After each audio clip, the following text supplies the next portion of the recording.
Shi dama tarihin duniya a haka yake, ba wanda ya taɓa fitowa ya nemi zai yaƙi da rashin gaskiya da fajirci da fasikanci a doron ƙasa bai haɗu da ƙalubale da shari da ƙazafi daga bakin mazinata da fasikai ko azzalumai ba. Na rantse da Allah Murja, baki da kunya, baki da tsoron Allah. Da ina tausayinki, ashe ke asalin yar akuya ce yarinyar nan, ashe ke dabba ce ban sani ba. Sai yanzu ma na ƙara raina wayanki, bayan kamun nan da aka miki na fito na yi magana na nuna ina jin ma tausayinki. Ashe ke typical dabba ce da kikiya ce ma baki san me kike yi ba. Na rantse da girman Allah. Wani irin jahilci ne wannan da hauka Murja? Me kike nema a duniyan nan da zaki fito kina ga yawa hisbah irin wannan maganganun, kina musu kalan sharrin nan? Dama ku fa asalin ku kenan fa, irin yan kwalta din nan da karuwai da yan lesbian da yan daudu. Ku fa dama babban burin ku kenan, duk uban da ya matsa muku ya nemi ku gyara ɗabi'ar ku gyara halin ku, ba ku da wani nufi akan shi, sai dai ku ringa lalubo sharrin da za ku mai. Wace irin dabba ce ke dole ma ki ringa shiga bala'i ne. Na rantse da Allah dole ubangiji ya ringa jarabtan ki da irin wannan masifin. Wace irin daƙiƙiya ce ke Murja? Da Allah jama'a barin sa muku wannan audio din ku ji, yanzu nan nazo wucewa a TikTok na ganshi. Ke wace irin dabba ce Murja? Barin sa muku ku ji, ina zo.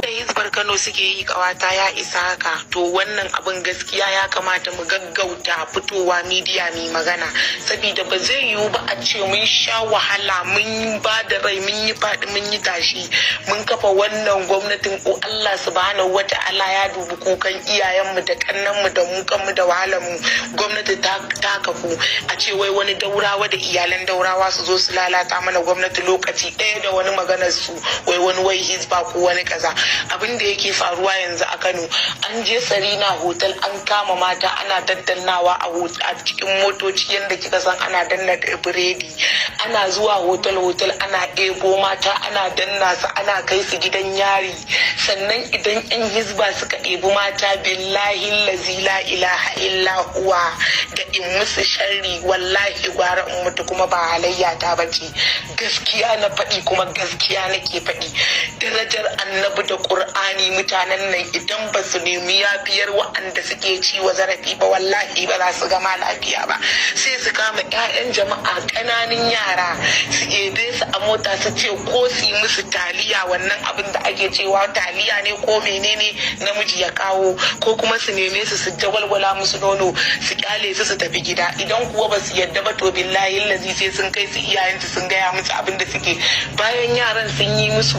Sannan kuma idan yaran suka yadda in hisban suka tattaba su, suka jagwalgwala su, suka yi musu komai da komai, kuma wai daga nan sai su ƙara zuwa su ƙara kai su kotu a kai su gidan yaro. Wannan zalunci har ina? Kuma an makale da cewa addinin musulunci ake yi wa aiki. Ba jama'a ta ya ake so mu zama da duniya lafiya? To a sanadiyar wannan abubuwan ma'aikatan hotel sun yi takarda. Ji wani dabbanci, ka ji wata maganar hauka, ka ji wani maganar shirme. yan hisba babu annabawa a cikinsu, babu sahabbai, ba mu ce ba masu laifi ba masu zunubi, amma idan sharrin zaki musu, ki musu sharrin da hankali zai dauka. Wace irin daƙiƙiya ciki? Dole ma ki ringa ganin masifu a rayuwanki. Na rantse da girman Allah, baki sa akwai bayan Allah na garuwan da idan kika taba su sai ubangiji ya fushi da ke ba? Ki ta ganin masifu suna faruwa a rayuwarki, ki rasa me ya faru ba? Wani irin jahilci ne wannan? Wani irin hauka ne wannan? Ba dama tsabtace garin Kano shikenan sai kurar ta inda kuke shiga ba ta nan kuke fita ba? Dole sai kun samu sharrin da kuka yi wa bayin Allah nan, kuka ja jama'an gari suka tsane su. Hisba aikin Allah suke, ubangiji Allah ya kara musu karfi. Ai ba mutanen kirki suke taba ba.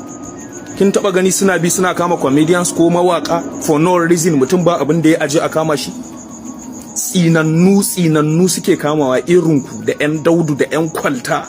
Irinku ne suka addabi rayuwarku. Shine ba ta inda za ku iya jawo mutanen gari su tsane su, sai ku musu sharri akan cewar idan sun kamo yaran mutane a hotel suna sawa suna tsotsan musu gaba wai har su kawo, ko kuma su ringa jagwalgwala musu nonuwa. Menene abin sha'awa a jikin mace yar kwalta? Abin da ya riga ya sha iska. Wani irin dabbanci ne wannan? Ku sharrin ma ba ku iya ba, banza mahaukaciya da kikiya. Ki fito daga gidan yarin, in Allah yadda sai kin ga bidiyon nan. Banza jaka da kikiya wadda baki san me kike yi ba. ani ban san kin yi wannan surutun ba da ba zan tausaya miki ba, na rantse da Allah. Kuma masifa yanzu kika fara gani, na rantse da girman Allah duk uban da ya ce zai jare hisba in Allah yadda sai ya ga masifa da bala'i a rayuwar shi. A'a, wani irin hauka ne wannan? Akwai gurbatattu a cikin hisban, amma ki fito ki ringa surutun banza da hofi a kansu. Kina so ki bata musu suna a cikin jama'ar gari. Dadin abin ma Allah ya sa kowa ya san halinki. Wawu ya jaka kawai.